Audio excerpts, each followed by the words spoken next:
All right. Let's see. Where's my notes? You know what?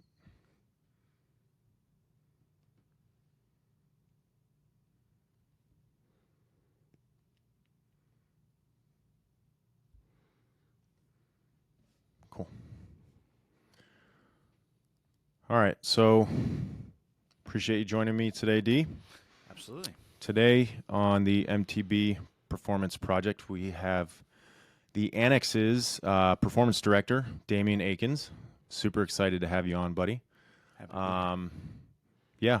So this episode, really just I want to have a couple different types of episodes. Obviously interviewing people, but I feel like this is something more of like an informative episode, something where like athletes and people listening can take something tactical and apply it to their training lives. Hopefully. No matter who you are, you can get some value out of this. Obviously, today we're going to kind of cater it more towards the ball players, given where we are in our off season. So, just a little bit of background on Damien.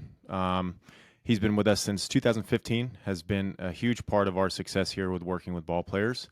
We're thrilled to have him. He's somebody that I trust with pretty much anybody coming in, and just he's really allowed us to level up our staff across the board. He's been big on developing, our new up and coming coaches. Especially as our performance director, he's upholding the standard with our team. So, Damien, thank you. Appreciate you being here. Absolutely. Thank you for having me. Awesome. Well, let's get right into it. So, we're approaching another baseball off season. So, I feel like this time of year rapidly approaches pretty much every year.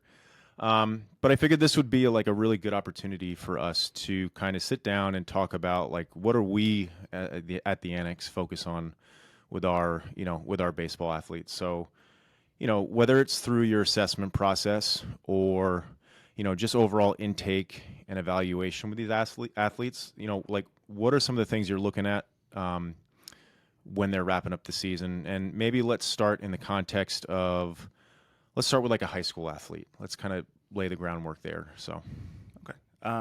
Yeah, so I would say step one is just kind of look, we got to reassess and just see where they are, even if that athlete has trained through the in season, which hopefully they have.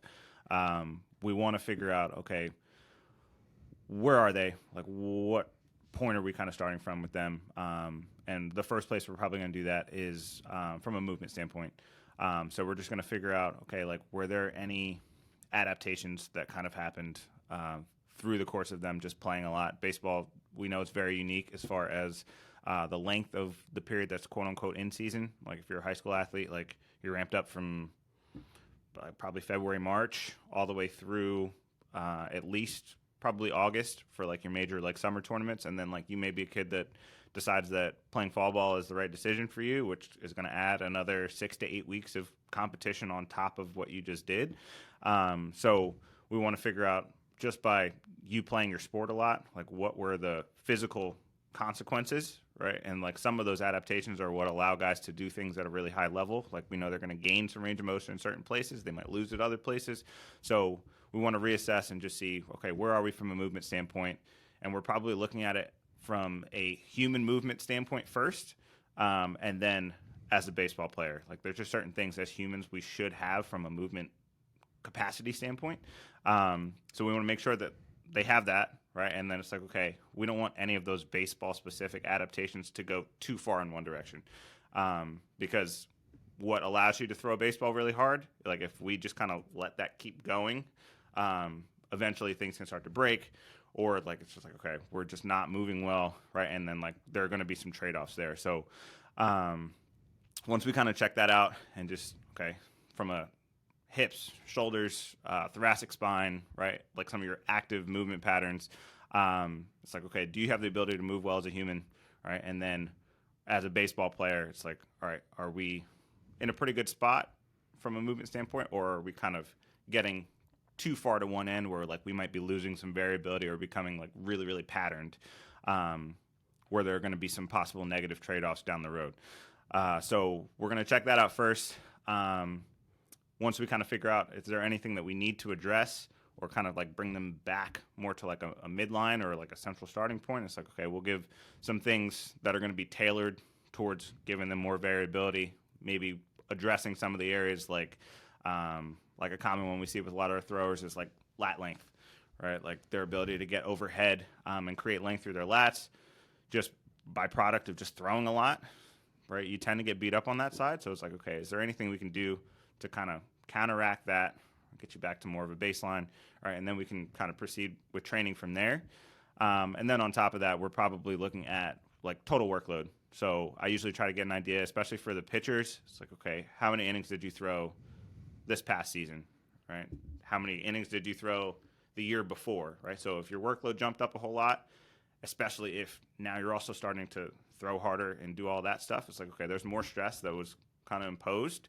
So it's like, all right, we need to figure out, right, how to kind of strike that balance. And like really goals as far as early off season is get you moving well, right? And then just get you to feel better in general. Most guys, they tend to feel pretty beat up after competing for 6-7 months straight at a pretty high level. So if we can kind of use the early off season to get some better movement, get some variability back, and just get them back to just moving well as a human, and then we can start dosing in training, and we want to just essentially give ourselves a really good foundation. So through the rest of the off season, we can essentially just start to build from there. But we don't necessarily want to throw them in the deep end right off the bat. Yeah. Yeah. I mean, I think some of the big takeaways I took away from that is, obviously there's structural adaptation that any successful baseball player has to have from a movement standpoint, from a joint standpoint, but there's a balance and there's a tipping point at which that adaptation becomes maybe pathology. And I think maybe addressing that in the assessment is really important. The other thing, that I picked up on that we really focus on is the variability piece. I think that's so important because, you get an athlete who's been doing the same movement patterns for the last 6 to 8 months, thousands and thousands of repetitions, over time, that's going to lead to breakdowns. So we want to make sure that, is there any movement pathology there? And if so, how are we addressing that in, the early stages of their off season? So awesome. So, obviously that's maybe a high school, and I think that kind of bleeds into some of our professional athletes as well. What might you think would be like a difference between, your lower level high school athletes versus your, aside from just strictly volume and time playing the game, playing the sport at a high level, what might be the biggest difference between a high school amateur athlete and a professional athlete? I think the biggest difference is, honestly, when guys get to the pro level, they have an incredible ability to create outputs. Like you have guys, pitchers, like if you can throw mid-90s, it's like, okay, there's a certain amount of stress that's associated with that just because of how hard you can throw. I think those outputs, we have to kind of respect the fact that like they're kind of like sports cars where it's like, okay, like they have a lot of horsepower, right? But like being able to own a Ferrari means like the maintenance on that Ferrari is a little bit different than your Civic, right? Because like you have to respect the fact that it can go 200 miles an hour. So for those guys, I think we kind of have to play with the intensity piece a little bit early on because like they do have a lot of horsepower. So we need to kind of like do some things that might be a little bit more sub-max early, right, to just kind of like accumulate a little bit of volume and like gradually build that back up. Versus like your more amateur athlete, they're probably not going to fry themselves if like they're doing things that are maybe a little bit more on like the velocity or like the power end of things through more of the year. But like those guys that they've logged a lot of innings, right? And even like your position players, like the fact that like they are probably playing 5 games a week, possibly more, depending on like what's going on with the schedule. So from that standpoint, it's like, okay, like their volume is really, really high. And like you said, like they're repeating those same patterns over and over and over and over and over again. But because that's their job, like you have some guys that like they're very process oriented, but some guys like to, outside of like the team structured stuff where it's like, okay, like you have your BP groups, right? Like you're hitting in the cage, you might do some front toss, like you go on the field, you take on-field BP before those, let's say 5 games a week. Some guys still like to get an hour of cage time before that just to feel like they're locked in, they're ready to go. And like, we're not going to take that away from them or tell them that that's bad for them, right? But we have to respect the fact that it's like, all right, that might be another 200 swings a day that they're just adding on top, right? And again, doing the same pattern. So I think that's one of the bigger things is like, okay, early in the off season, we're probably going to like take a little bit more of a sub-max or an extensive approach to what we're doing with them because they operate at such a high level for so long during the season. And I also think the other thing too with those guys, everyone's trying to essentially stand out from the pack, right? Organizations have lots of guys at all different levels through the minor leagues, up to the pros, like up to the major leagues, that play the same position, right? If you couldn't play, you wouldn't be there, right? So a lot of times I try to get feedback from guys as far as like, what's the organization telling you that you need to do, right, to kind of like separate yourself from the pack going into that next spring training or that next like competitive season. Because really for these guys, like our goal, like, yes, they're super talented, but sometimes it's really just helping them either like for pitchers, it might be like, hey, your metrics on your pitches, like the TrackMan data says, right, your stuff is nasty, right? But right, you're 90-92.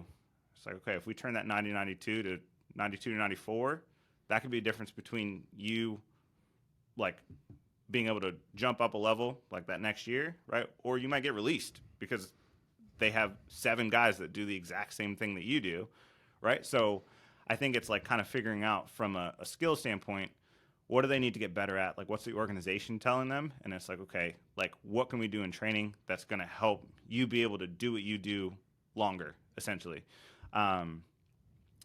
I think with your amateur athletes, we're probably taking a little bit more of like a long-term approach with you. So, like, if you're a high school sophomore or junior, right, like, it's like we have time, right, to kind of like layer these things. So we're probably going to slow cook things a little bit more. But guys that are already kind of in those ranks as far as like they're getting paid to play baseball, I think kind of finding like the 1%, the 2% that they could just do a little bit better, it's like that could be life-changing for them, especially if they're a guy who was maybe drafted kind of in the middle rounds or they signed as like an undrafted free agent. It's like, if I can just make you pop, like when you kind of get back out there on the field, whether it's improving your speed or it's like, okay, like right now, like he's a, let's say we move you from a average runner to a plus runner, a guy that he might run like a 6'6", 6'7", like as like a corner infielder. It's like, oh, well, that's one way to separate you from the rest of the corner infielders that probably can't do that, right? Or if I can get you to just start hitting the ball a little bit harder on average, it's like, okay, harder exit velo, you might get more base hits. It's just like, okay, like all of those little things, I think the minutia matters a little bit more with the pro guys because, like, again, it's a dog-eat-dog world out there. Like they're trying to separate themselves and give themselves the best opportunity to make an impact with whatever organization they're with. So, yeah, and I would argue that a lot of the challenges or limitations that young amateur athletes have are more on the strength, power output side, right? Like that's kind of their biggest limiting factor. Whereas, you know, these guys who are playing professional baseball, like generally they have a lot of training under their belt. They've got a lot of time in the weight room. Like, you know, maybe strength and power and speed might not be their biggest limiting factor, right? Like they would fall into that strong enough category. So it's a matter of like, all right, from a movement perspective, what are we doing from a motor control, skill acquisition? How are we getting them to acquire movement at a more efficient and repeatable standpoint, whether you're a hitter and a pitcher. And I think that's where the biggest differentiator is between like those amateur and professional athletes. So awesome. All right. So we've kind of walked through our assessment process from, you know, like a qualitative, like what are some of the things we're looking at, and also like a quantitative standpoint, like, hey, joint range of motion, good biomechanics, posture, range of motion, motor control, you know, those types of simple things that we're kind of checking off the box as like a, hey, you have it or you don't, or we got to get better at this, or like this is adequate enough. So Walk us through, once we're through that, kind of walk us through what you see as like your big rocks. Like, what are some of the big buckets that need filling? Maybe like the first, 6 to 8 weeks of an off season training program for these guys.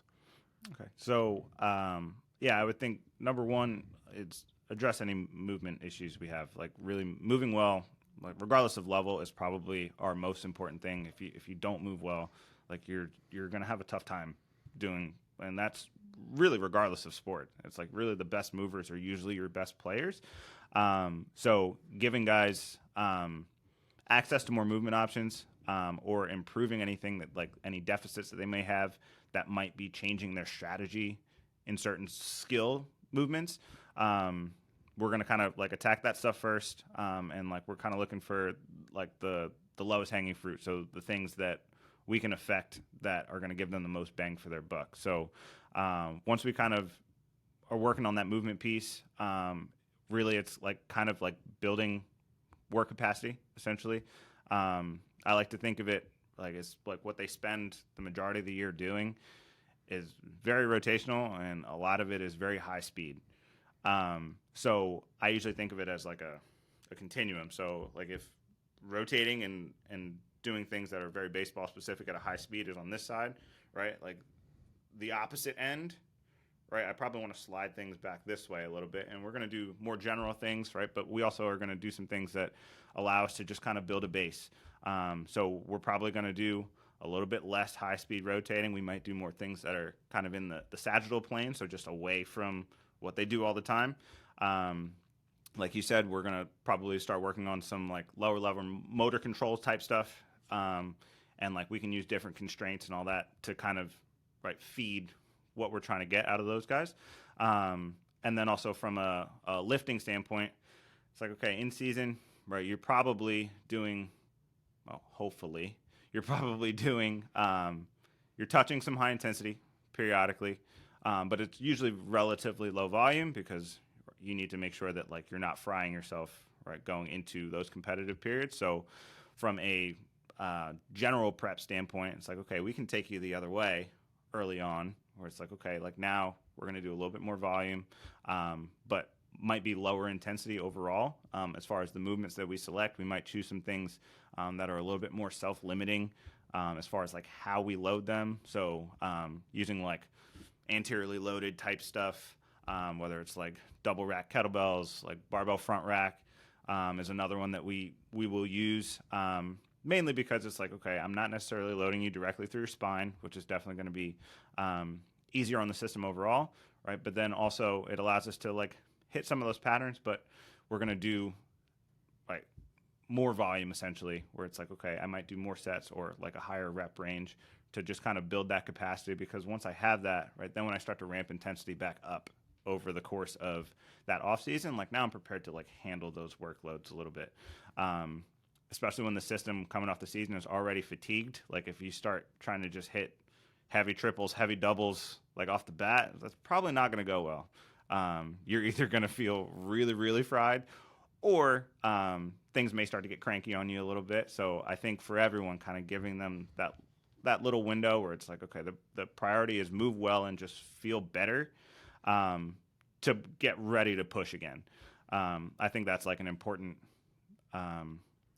priority for us as far as where we start with these guys very early off season. Yeah, I would argue that the work we do in the next 6 weeks is kind of what's setting the foundation for the rest of the off season.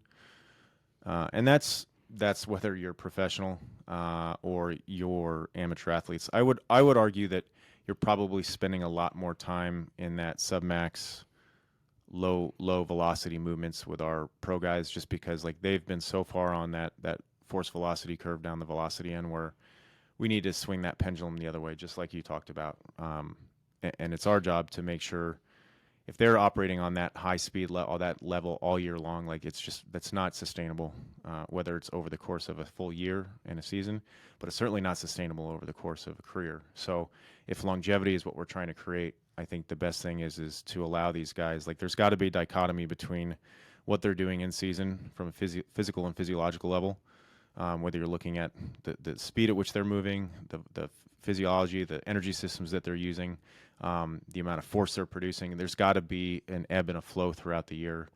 There's got to be a period where we're kind of down regulating some of that stuff and allowing their central nervous system to recover from, because there's a lot of adaptations that we're trying to win back, that if we're pushing intensity right away, we're not gonna create favorable changes in movement patterns and motor control and all those other things. And that's the foundation upon which we throw all the other good physical attributes onto as we get further into the off season. So yeah, awesome.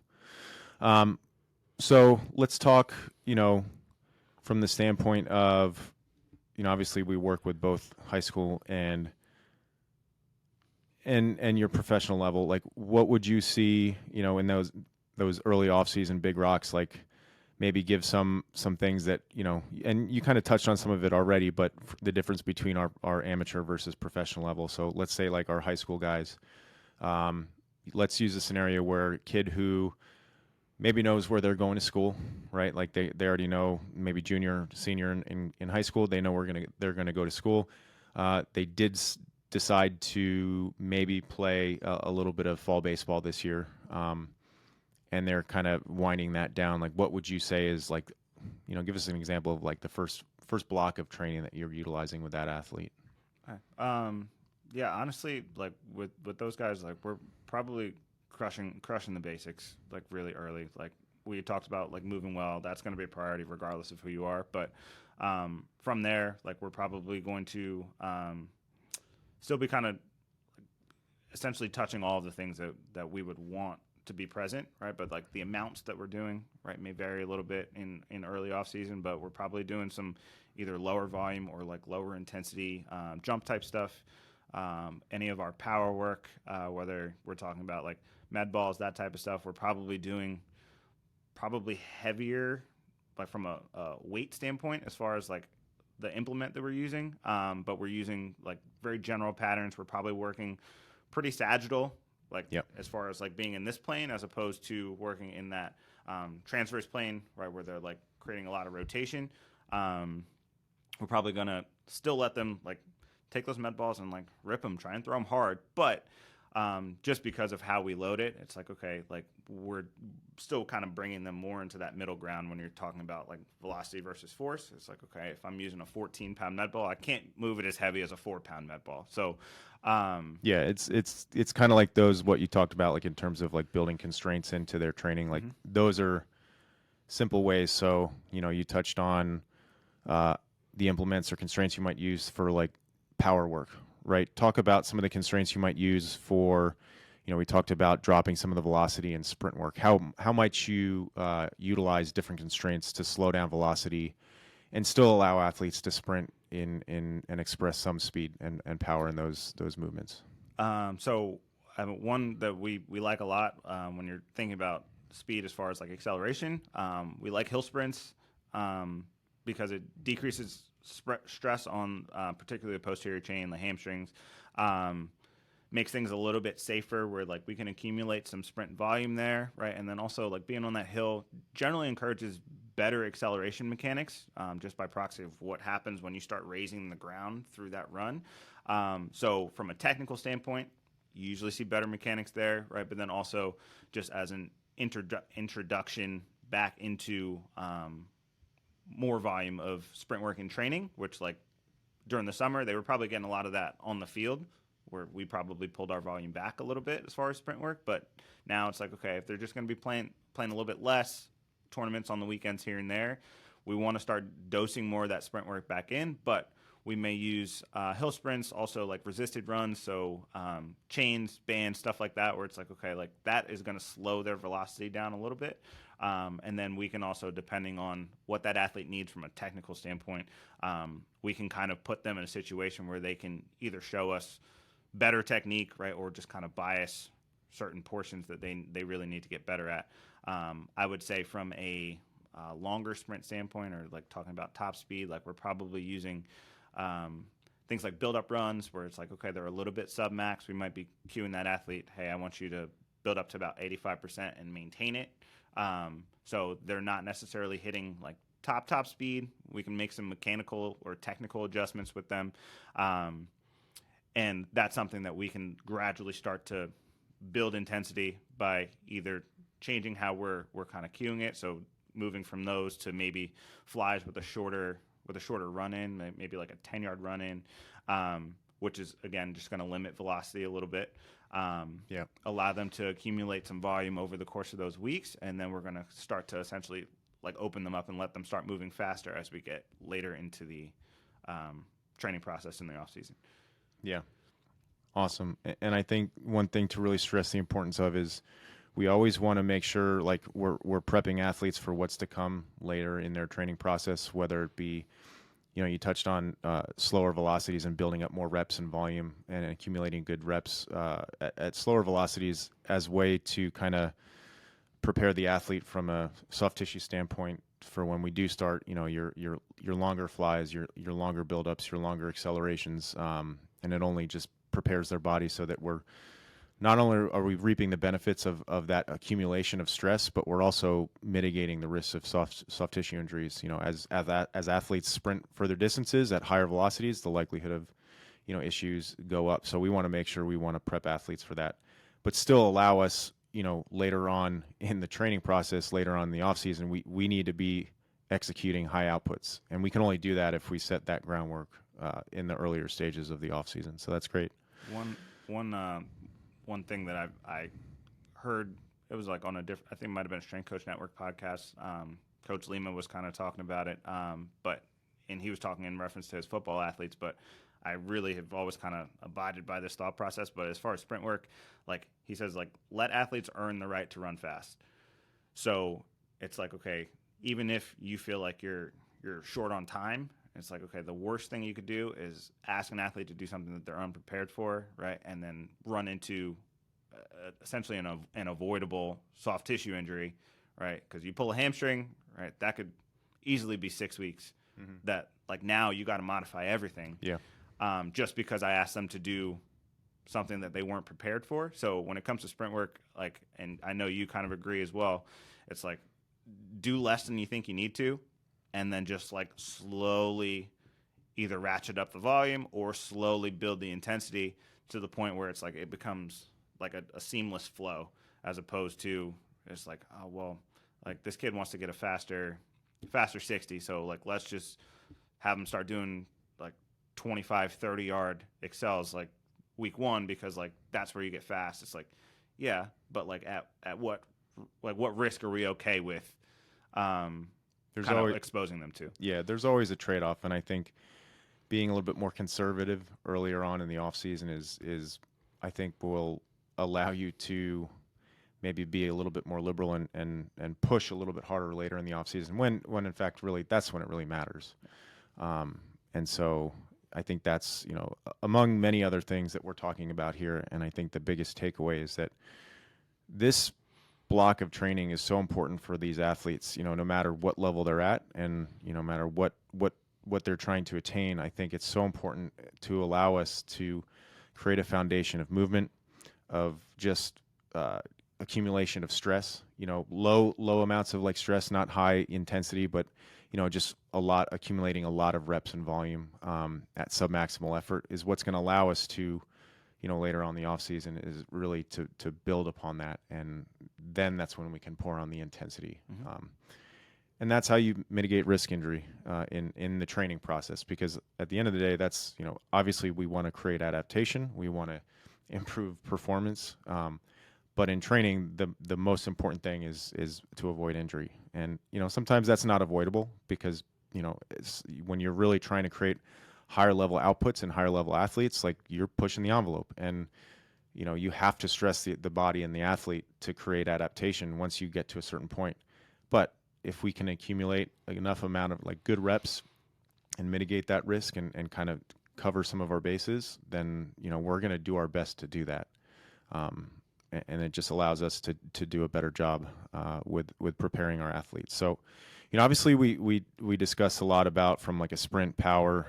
We touched a little bit on strength perspective, really just keeping submaximal efforts, maybe you touched upon the constraints and the movements that we choose are self-limiting in nature. I think that's really awesome that I think a lot of people don't think about is choose movements that are hard to really load up. I think that's such an amazing point that you put there. Walk me through what you're potentially thinking about from just an overall aerobic or like conditioning perspective. Yeah, so I just looking at what baseball requires. Essentially, it's one full body explosive movement that's very, very fast. That probably takes between 1 to 2 seconds to execute. All right, and the nature of baseball is like, all right, I do that one explosive movement, and then I probably get 20 to 25 seconds before I have to do anything else. Right, and that's at its shortest. Right. Mm-hmm. Now, if you're talking about like from a sprint standpoint, like that guy might field a ground ball in the first inning that he had to run real hard to his left. He might not get hit another ball till the third inning, fourth inning. So it's like you have long periods of rest, right? Something that's very explosive, very fast, right? And it's like, okay, I have long periods of rest. So just looking at what that kind of requires from a physiological standpoint, it's like, okay, that's biasing kind of like our shorter, more anaerobic energy system. So talking about like getting them to do things that are opposite of what they've spent the majority of the year doing, it's like, okay, we're probably going to shift them back to this side. So we're going to probably be doing more like lower intensity, long duration type work that's going to kind of stress our like aerobic system. So that aerobic system really is kind of the foundation, right? It allows us to essentially be able to handle long bouts of work, right? But if I have a well-developed aerobic system, right, like that's going to support my anaerobic efforts a little bit because like now I recover quicker between high-intensity efforts if I have a robust system. So we want to kind of move guys back towards the aerobic side. We're probably doing things that are more off-feet, we're not taking as much of a pounding from a joints and tissue perspective. So like for the guys that like are doing conditioning like in the facility, like we love the echo bikes because like they allow guys to get off their feet, right? And it's like, okay, like I'm taking really no joint stress here, right? We can put heart rate monitors on them and we can tell them, okay, you have a target heart rate of blank for the day, right? And then they might be doing just some extended, more steady state type stuff where we might say, okay, you're going to hold that heart rate or that output for, let's say, between 20 and 40 minutes, just straight, right? And it's like, okay, we're going to go. That kind of helps our aerobic system. And then as we kind of go through a couple weeks of that, then we might start shifting the emphasis a little bit. We might be doing like more like longer interval type stuff, or we might do like, let's say an 8-minute on, 3-minute off type interval there, right? From there, it's like, okay, like now that work rest ratio, right? Rather than being like one period of work to no rest, essentially. Now, if we're going to like that 8-minute on, 3-minute off, right? Like now our ratio has shifted a little bit where it's like, okay, now I'm working for like just under 3 to 1 as far as like periods of work versus rest, right? And it's like, okay, like as we move through that off season, now we're starting to get back towards the specific side with our energy system stuff. And then like also in addition to that, from an aerobic standpoint early on, we like movement circuits a lot, using lower level plyos as far as like pogo hops, single leg jumps, like even jump rope, stuff like that. We might do mobility circuits where it's like, okay, I might have some jumps mixed in with some things that are going to give my body some more variability. So things like bear crawls, if you're doing like downward dog type stuff where it's like, okay, anything that I need to check off for this athlete from a movement standpoint, it's like I can get that, right? But by how I set it up, I'm asking them to essentially do work for a continuous, again, like 20 to 40 minutes where they're just kind of moving through at a steady state. If those guys are wearing a heart rate monitor, even though they might not be sprinting or they're on like a stationary bike, something like that, if you're looking at their heart rate data, it's probably elevated depending on how you set it up. And like they're probably still going to be in that 120 to 140 range depending on what you're asking them to do, and they're just holding it for a long period of time. So I get aerobic benefits. I also get some benefits as far as like improving movement and just kind of getting them to where we want to be from a move well standpoint. We might use some extensive med ball work as well, right? So those are like sub-max type throws where it's like, okay, we're emphasizing rhythm, just being relaxed. and like, again, those things, it's like, okay, it's a very low intensity, but it, like my sets or my reps there, it's like, okay, I have long duration, so I might be doing as many as 20 med ball throws, right, that are maybe 65 to 70% of what I could throw it at if I was moving at a high speed, and again, do it over a long period of time. So once we kind of get out of that phase, we'll start to work towards more specific work-rest ratios, and then also the implements that we choose or the way that we structure conditioning will change and start to kind of slide them back towards that kind of like baseball usually is around like 1 to 10 from a work rest standpoint. So getting them to do more things that are on their feet that might be mimicking more of what they actually have to do on the field, like your position players. We might start using change of direction work as a way to, again, build some tolerance from a foot contact standpoint and just stressing the tissues that are involved when I move laterally or I run a curve or I do something like that. But those are all variables that we can manipulate to make sure that those guys are ready to go. Awesome.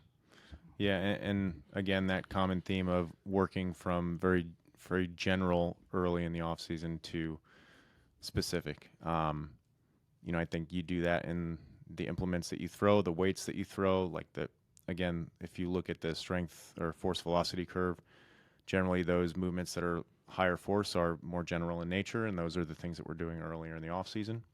And I think one of the things that you touched on is like the importance of aerobic capacity is really your ability to recover quickly from these anaerobic bouts of movements. And I think for a power athlete, I think sometimes that gets overlooked, right? Like so many people think, oh, well, I'm in that anaerobic energy system. I need to focus on that. And yes, there's a point in the off season where you do, right? You need to create, fatigue resistance and things like that. But that just like the foundation of movement, this is our foundation of like quality conditioning. Like it builds our operational capacity, our aerobic capacity. And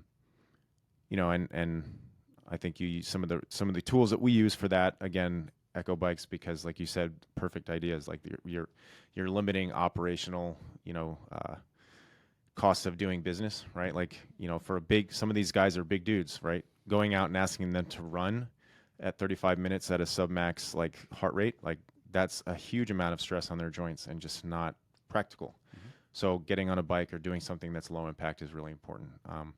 Heart rate monitors to objectively measure how hard you're actually working. I think a lot of these guys, they're amazed at like how quickly their heart rate goes up and how long it takes to come down. And I think that's a perfect example of how much little aerobic capacity they have, right? Any quick stimulation, like their heart rate goes up and they have trouble getting it back down. And that's also a way we kind of objectively show them as they go throughout the off season.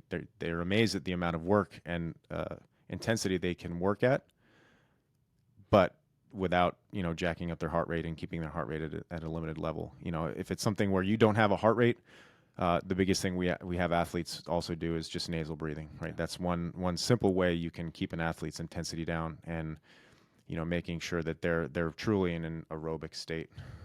So awesome. So yeah, I think these are great tools. I think what you laid out is a really good approach. Again, if you're a high school or professional athlete in the baseball world, these are good tools, I think, to think about early in the off season. Is there anything you feel like we didn't touch upon that might be important bits of information for athletes at this stage of the year? I guess I would probably recommend to guys, like, as far as like what you're doing on the skill side, just pay attention to, like, we talked about it a little bit as far as like when we get into an assessment with an athlete, like I'm trying to get an idea of like if you're a pitcher, how many innings did you throw? Like if you're a hitter, it's like, okay, did you go from playing part-time on varsity last year to now starting every game, right? And then also play potentially a more demanding summer schedule, right? Like, so I just want to get an idea of like year to year, like what kind of happened from a workload standpoint. But like once you kind of get through that and you establish, okay, what did last year look like versus this year, right? You have to respect, right? If there was a big jump, right, you have to respect the fact that like, okay, that was more stress imposed on your system, and I would probably recommend for most guys, it's like, okay, even if you don't necessarily shut it down, right? And that's pitchers or hitters. Really, like you should give yourself a period where like you're able to just like do a little bit less from a skill side. So even if you're a hitter, right, maybe give yourself a week, 2 weeks that like you don't swing, or maybe you just give yourself like 40 balls off the tee and call it a day, right? Versus like going tee, front toss, overhand BP. Like it's just like, okay, those are just racking up reps, right? And like essentially you just need to make sure that like, all right, you're giving your body a chance to kind of down regulate a little bit. And you're just not asking it to do what it's been doing all year. You will probably feel 50 times better if you actually just give yourself a chance to say, okay, let's pump the brakes a little bit. You're not going to forget how to swing in a week or two. I know it's crazy, but I think like respecting that, respecting like your workload and just kind of like what you've kind of put your body through is definitely a big thing. Even for pitchers, it's like, okay, like if you have nothing that you need to be ramped up for, consider like shutting down. Give yourself 4 weeks without throwing, 6 weeks without throwing, right? And like we can essentially reverse engineer it to like if we know when you have to be ready to throw live or be game ready, whether it's for tryouts or if you're reporting to spring training or whatever, it's like, okay, we just work backwards from that date. So roughly for pitchers, it's like however many weeks you're shut down, it's probably about how many weeks plus or minus a couple weeks that it's probably going to take for you to ramp back up and feel roughly the same. So if we can just kind of like plan ahead a little bit and say like, okay, like if there's no reason for me to be throwing at a really high intensity right now, give your body a break, because honestly, your body can't really compartmentalize stress. It doesn't know what's lifting stress. It doesn't know what's bullpen stress. It doesn't know what's like history test stress, right? Like it doesn't have any idea, right? It interprets it all the same. So you just need to make sure that like you're not overfilling the bucket that essentially is kind of governing your recovery, right? If we overfill that bucket, no matter what I think I'm getting done, especially from a training standpoint, it's like it's probably not as effective as it could be if I'm just adding junk volume that I didn't really need. So, like, really, if your goal, especially, I'm going to cater this to the high school guys, like, especially if you're a guy who, like, you know that, like, you need better outputs. Like, let's say you have goals of playing at the Division I level. Every coach that you've talked to, like, over the summer or the camps that you went to, they're like, hey, we like your actions, like, you look good, right? But it's like, all right, you need to get faster, or you need more power, or you whatever it might be, right? And they say, okay, we'll check in with us next summer, right? If that's the feedback that you've kind of gotten, where it's like, okay, like you could turn into that caliber of player, but you're not there yet physically, doing a little bit less on the baseball side and investing some of those recovery resources in just really good training that's like intelligently progressed can literally change your life in a 6-month span.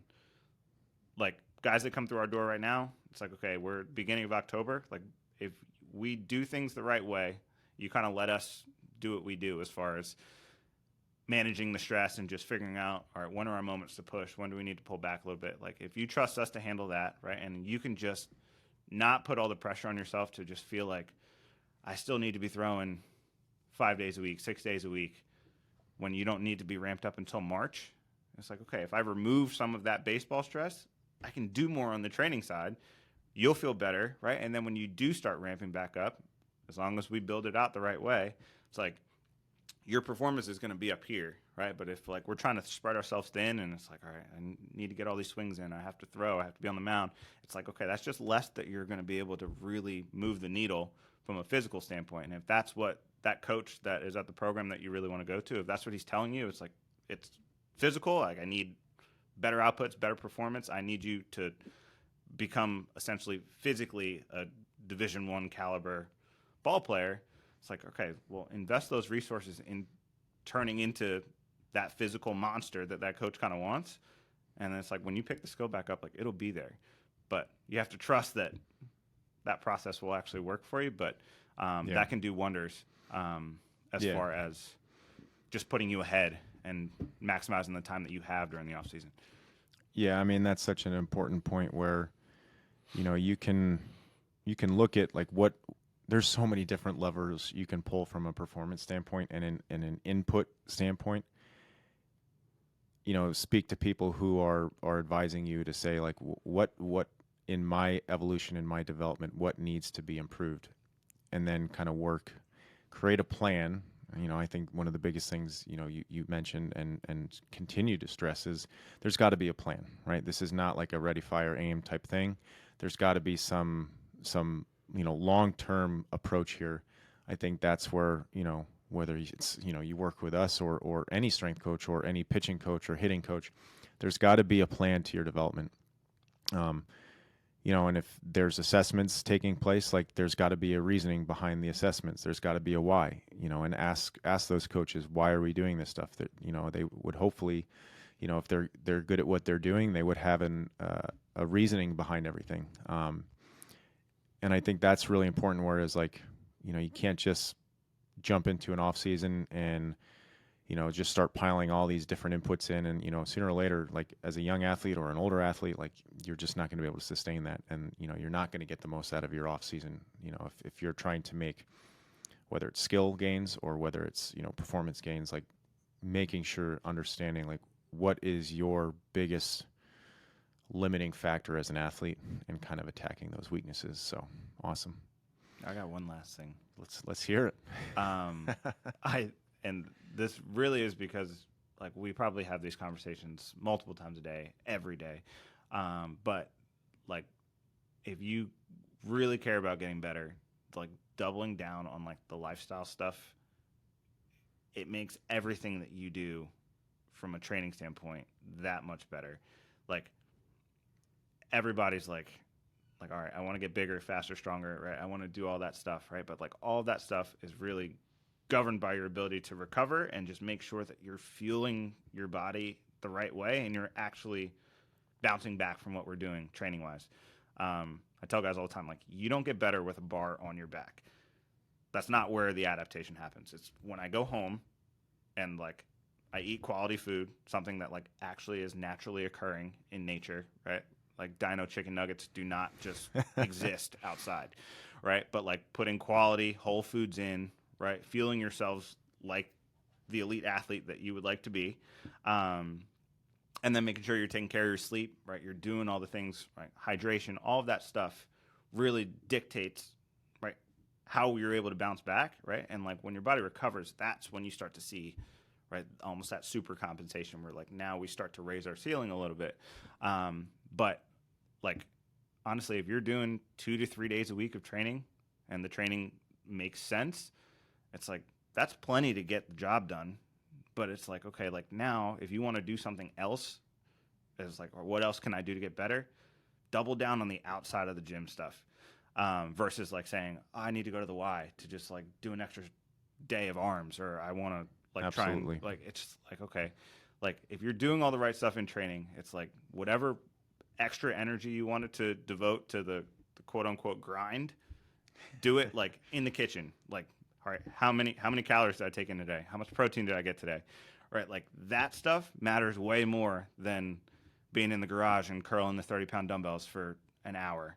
Right, it's like, all right, like cool, you did it, but like, is it ultimately going to move the needle a whole lot? Probably not. But like, if you're putting the time and energy and effort into like making sure from a fueling standpoint, from a recovery standpoint, that you're handling your business, everything from a training standpoint gets way better.